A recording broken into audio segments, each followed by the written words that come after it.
Hello friends, welcome to विद्या नानी जी GK GS. Friends, आज का हमारा टॉपिक है भारत के उपराष्ट्रपति। जैसा कि आपको हम बता चुके हैं कि भारत के राष्ट्रपति, उपराष्ट्रपति और संघ की जितनी प्रणाली है सब संविधान के भाग 5 आर्टिकल 52 से 151 के बीच में इनका जिक्र है। तो आज कल आपको मैंने आर्टिकल 52 से 61 के बारे में बताया था, जो कि भारत के राष्ट्रपति के बारे में है। आज का टॉपिक है भारत के उपराष्ट्रपति।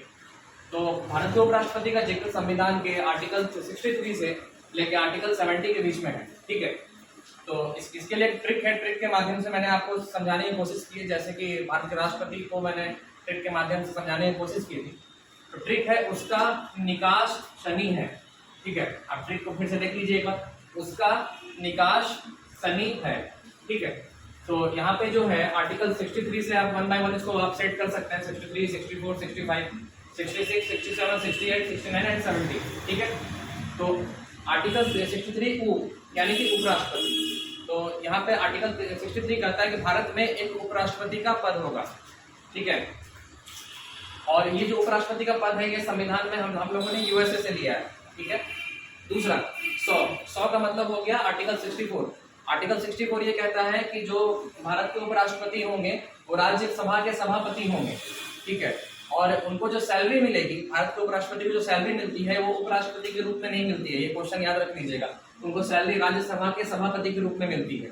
ठीक है, लोकसभा में अध्यक्ष होता है और राज्यसभा में सभापति होता है, और राज्यसभा के सभापति को ही हम उपराष्ट्रपति कहते हैं। इसका जिक्र आर्टिकल 64 है। उस उपराष्ट्रपति 100 सभापति।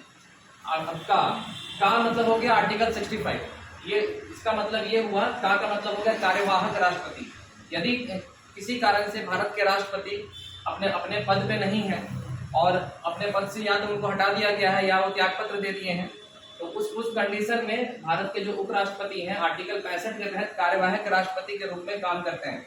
ठीक है, इसके बाद हम आते हैं आर्टिकल 66 निर्वाचन। तो ये सबसे इम्पोर्टेंट है। जैसा कि मैंने आपको बताया था कि भारत के राष्ट्रपति के निर्वाचन में लोकसभा, राज्यसभा और विधानसभा भाग लेती है। इसमें कि लोकसभा के निर्वाचित मेंबर, राज्यसभा के भी निर्वाचित और विधानसभा के भी निर्वाचित मेंबर भाग लेते हैं। लेकिन उपराष्ट्रपति में क्या है, इसका थोड़ा उल्टा है। उपराष्ट्रपति में भी लोकसभा के निर्वाचित तो लेते ही हैं, साथ में साथ मनोनीत भी लेते हैं। यानी कि 543 जो रिक्रूट होके आते हैं, जो जनता के द्वारा इलेक्ट होके आते हैं, सॉरी, वो तो होते ही। इसके अलावा 2 जो एंग्लो इंडियन होते हैं जिनको राष्ट्रपति मनोनीत करते हैं वो भी भाग लेते हैं, और राज्यसभा के भी जो भी मनोनीत मेंबर होते हैं वो भी भाग लेते हैं। यानी कि उपराष्ट्रपति के चुनाव में लोकसभा के जितने भी मेंबर हैं, चाहे वो निर्वाचित हो कि मनोनीत हो, और राज्यसभा के जितने भी मेंबर हैं, चाहे निर्वाचित हो या मनोनीत हो, वो भाग लेते हैं। विधानसभा और विधान परिषद राष्ट्रपति उपराष्ट्रपति के चुनाव में भाग नहीं लेती है। भारत में जितने भी राज्य हैं उनके विधानसभा और विधान परिषद को, जैसा कि मैंने बताया था कि राष्ट्रपति के चुनाव में भी भाग नहीं लेता है, लेकिन विधानसभा भी उपराष्ट्रपति के चुनाव में भाग नहीं लेता है। तो दूसरा पॉइंट मैंने आपको बताया था कि राष्ट्रपति के चुनाव में 50 प्रस्तावक और 50 अनुमोदक होते हैं, जो कि राष्ट्रपति के चुनाव में जिस पर नामांकन होता है चुनाव आयोग के पास में जाते हैं। उपराष्ट्रपति के चुनाव में 20 प्रस्तावक और 20 अनुमोदक होते हैं। एक प्रश्न आ सकता है कि उपराष्ट्रपति के चुनाव में कितने प्रस्तावक होंगे, तो 20 प्रस्तावक होंगे और 20 अनुमोदक होंगे। ठीक है, 20 प्रस्तावक और 20 अनुमोदक होंगे। ठीक है, ये तो हो गया इनका निर्वाचन, जिसका जिक्र आर्टिकल 66 में है। ठीक है, निकास। आर्टिकल 67 का मतलब कार्यकाल ये दर्शाता है कि जो भारत के उपराष्ट्रपति होंगे, यानी कि जो राज्यसभा के सभापति होंगे, उनका कार्यकाल कितने समय का होगा, तो इनका कार्यकाल 5 साल का होगा। ठीक है, इसके बाद आता है आर्टिकल 68। आर्टिकल 68 का मतलब हो गया यहाँ पे निकास का मतलब समय।